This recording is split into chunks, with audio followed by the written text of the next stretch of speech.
আমি কখনোই চাই নাই যে আমার সাথে একটা গানম্যান থাকুক, আমার সাথে অস্ত্র থাকুক, এটা আমি চাই নাই।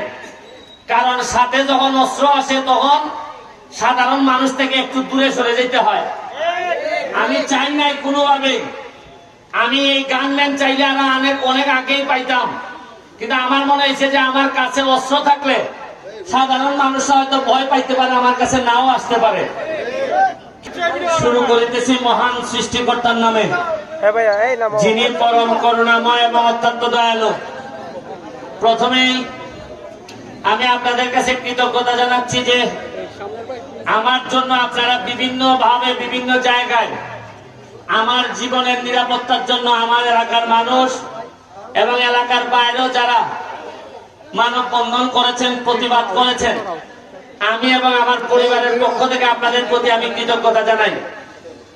আমি কখনোই চাই নাই যে আমার সাথে একটা গানম্যান থাকুক, আমার সাথে অস্ত্র থাকুক, এটা আমি চাই নাই।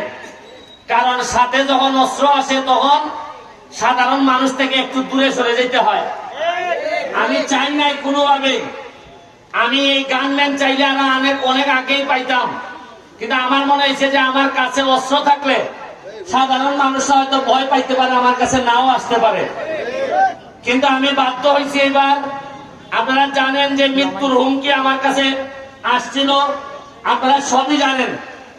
গত সপ্তাহে আমি এই হুমকি ইনকোয়ারি চলাকালীন কারণে আমরা গত সপ্তাহে আমরা খেলা মিস করছি, আমরা এখানে খেলতে পারি নাই। আমার কষ্ট হয়েছে যে মরলে মরে যেতাম, কিন্তু জীবিত থাকতে আমার এলাকার মানুষ আমার কারণে খেলা দেখতে পারতেছে না, এটা আমার কাছে কষ্ট লাগছে। আমি আজকের এই গত খেলা আমরা ঘোষণা দিয়েছিলাম 10 তারিখ থেকে আমাদের গোল্ড কাপ শুরু হবে, বিভিন্ন জেলার দল আসবে।